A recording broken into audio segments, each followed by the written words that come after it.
তো বন্ধুরা, আরও একটা সেকেন্ড পার্ট নিয়ে আসলাম আপনাদের জন্য, আরও কিছু স্টোরি বলার জন্য। ঠিক আছে, মায়াপুরের উপর যে মন্দিরটা আপনারা দেখতে পাচ্ছেন, টিওবি মানে টেম্পল অফ দ্য ভেরিক প্ল্যানেটোরিয়াম, সেটাও কিন্তু অলমোস্ট কমপ্লিট হতে যায়, মানে অনেকটা কাজে এগিয়ে গেছে এবং আশা করা যায় যে 2025-এর মধ্যে হয়ে যাবে। যেমনটি বলাও হয়েছিল, আই থিঙ্ক 2025-এর ডিসেম্বরের মধ্যে হয়ে যাবে। তো সেরকমই কিছুটা আশা করা যায়। আমি দেখছিলাম সোশ্যাল মিডিয়াতে কোথায় যে অল্টারের কাজটা অনেকটা কমপ্লিট হয়ে গিয়েছে এবং আমি ভিতরে ভিজিট করেছিলাম লাস্ট এপ্রিল মাসের 1 তারিখে, যখন ফ্যামিলি ট্যুর করেছিলাম। তখনই আমরা সবাই গিয়েছিলাম, মানে 4 জন গিয়েছিলাম। 50 টাকা ডোনেশন, টিকিট লাগে 200 টাকা দিয়ে। তখন ভিতরে সিমেন্টের ছিল অল্টারের জায়গাটা অনেকটা, বাট নরসিংহদেবের অল্টারটা মনে একটু ভালো, ওটাই মনে হয়েছিল, যেহেতু নরসিংহদেবের মানে উদ্বোধনও হয়েছিল তার আগে বা পরে।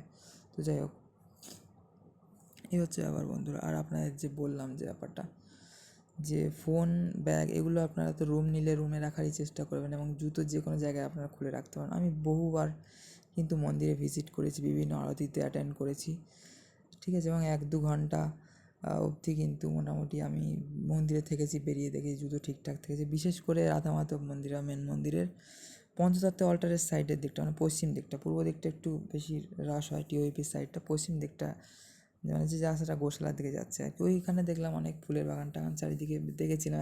রাত্রিরে বেসিক্যালি আমরা ঈশ্বরদান ভবনে যাই আমি মোটামুটি প্রায় প্রতিবারই। আর সকালের দিকেও দেখেছিলাম বেশ লিলি ফুল বলে আই থিঙ্ক ওগুলোকে, লাল বা রানি কালার, গোলাপি আর সাদা ফুলের যে বাগান থাকে, ওই মানে মন্দিরের দিক থেকে ওই 108টা জায়গায় দাঁড়িয়ে যে মন্ত্র জপ করারে থাকে, তারপর একটা ফোয়ারা থাকে, ওর পাশ দিয়ে গিয়ে আর কি শৌচালয় থাকে, তারপরে অন্নদান কমপ্লেক্স দিয়ে গোরামাকুটির হয়ে গোশালা যাওয়ার পথে ওই দিকটা আর কি, ঠিক আছে। তারপর আগে ব্রহ্ম জিজ্ঞাসার একটা বস্তু এখানে, তো গোবিন্দ রেস্টুরেন্টের ওই কর্নারটায়, যেখানেও আমি একবার অ্যাটেন্ড করেছিলাম সেপ্টেম্বরে গিয়ে বিকেলবেলা। বৃষ্টিতে আটকেছিলাম, তার দিকে অনুষ্ঠান শুরু হয়ে গেল ব্রহ্ম জিজ্ঞাসার, এক প্রভু করে ওখানে, বিকেলবেলা দেখেছিলাম। যে অনেক কিছুই টেম্পোরারি দোকান টোকান দেখি ওখানে এখন বসছে, অনেক ডেভেলপমেন্ট হয়েছে। গদা ভবনের সামনেটা খুব সুন্দর, প্রসাদের লাইন যে জায়গাটা খুব সুন্দরভাবে ডেকোরেট হয়েছে। ওখানে সামনের গদা ভবনের সামনের পার্কটায় নতুন ফোয়ারা হয়েছে, রাত্রে আবার লাইটিং দিচ্ছে, যেমন প্রভুপাদের পশু সমাধি মন্দির ওখানে লাইটিং দেয়।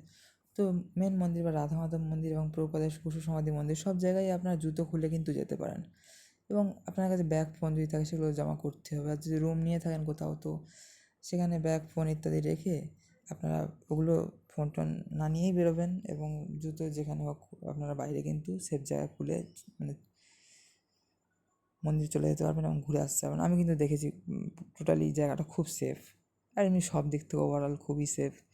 মায়াপুরের ওখানে মানে 1 থেকে 4 নম্বর গেটের মধ্যে আপনার পুলিশ স্টেশনও পেয়ে যাবেন, ঠিক আছে। সব দিক থেকে ওভারঅল খুব সেফ, ঠিক আছে। এবং এখন একটু ওই গৌণিতা ধর্মশালা বা নামটা ভবনের দিক থেকে গদা ভবনের সাইডটা রাস্তাটা কাজ হচ্ছিলো, এখন গেলাম আমি, এখনও হয়তো হচ্ছে জানি না আমি। তো 3 নম্বর গেট দিয়ে ঘুরতে হচ্ছিলো, ওই জন্য 3 নম্বর গেটটা খোলা ছিল। 2 আর 3 জেনারেলি বন্ধ থাকে। 3 নম্বর গেটের সামনেই আর কি ভাগীরথী কার পার্কিং আছে। আর আরও একটু যদি আপনি এগিয়ে যান, 2-1 নম্বর গেট আর একটু এগিয়ে গেলেই বাঁ দিকে পড়বে গোস্বামী মহারাজের মঠ এবং ডান দিকে প্রভুপাদ ঘাট পড়বে। ওই মঠের 1 বা 2 নম্বর গেটের প্রথম বা দ্বিতীয় গেটের অপোজিটেই পড়বে আর কি প্রভুপাদ ঘাট, ঠিক আছে, গঙ্গা স্নানের ঘাট, যেখানে আপনারা খুব সুন্দর গঙ্গা মাতার মন্দির, মানে জগৎ পাবনী মা গঙ্গা, গঙ্গা জগৎ পাবনী মন্দির আছে, প্রভুপাদের মন্দির আছে, সেখানে আপনারা দর্শন করতে পারবেন, ঠিক আছে। মায়াপুরে গঙ্গা স্নান করে এলাম আমি এই কুম্ভ পিরিয়ডের মধ্যেই, কুম্ভ মেলার টাইমের মধ্যেই, মানে মাঘী পূর্ণিমা এবং মহাশিবরাত্রির মধ্যেই। এই 14 তারিখ গেলাম, 17 তারিখ গেলাম, তো 14 তারিখ 15 তারিখে মনে গঙ্গা স্নান করেছিলাম, সকালবেলা না, যেহেতু জল এখন প্রচণ্ড ঠান্ডা থাকে, ওই জন্য একটু ঠান্ডা লেগে যেতে পারে, যেহেতু করা হয় না নদীর জলে অনেকদিন স্নান। তো সেক্ষেত্রে একটু বেলায় দিকে করেছিলাম, যখন ভালো রকম রোদ্দুর ছিল, তাও জল কিন্তু ভালোই ঠান্ডা, কিন্তু আরামও লাগছিলো, যেহেতু রোদ্দুরের তাপটাও খুব বেলায় বেশি ছিল এবং খুব ঠান্ডা ছিল সেই সময় অ্যাকচুয়ালি। তাহলে সকালে স্নান করা যেতে পারে। এই ফেব্রুয়ারি 13 থেকে 17 ছিলাম, 14 থেকে 17, 14, 15, 16, 17, 15 তারিখ বেলায় স্নান করেছিলাম আই থিঙ্ক। তো তখন ঠান্ডা পড়ছিল ভালোই, বেশ বিকেলের পর থেকে সন্ধ্যাবেলা রাত্রির দিকটা, ভোরবেলাও প্রচণ্ড ঠান্ডা ছিল। প্রতিদিন মঙ্গল আরতি অ্যাটেন্ড করি, তো ওই টাইমটাও খুব ঠান্ডা ছিল। যে একটা ফুলার জামাতেই কাজ চলে যাচ্ছিলো, তাও এখন হয়তো অনেকটা মনোরম হচ্ছে, আরামদায়ক হচ্ছে, এখন অতটা ঠান্ডা ভাবটা থাকছে না। তো যাই হোক বন্ধুরা, সবাইকে ভালো থাকবেন, সবাইকে রাধে রাধে, হরে কৃষ্ণ তাই গৌর সীতানাথ প্রেমানন্দে, হরি হরি বল সবাইকে বন্ধুরা, হর হর মহাদেব, জয় শ্রীরাম মিত্র সবাইকে, ঠিক আছে, রাধে রাধে, হরে কৃষ্ণ।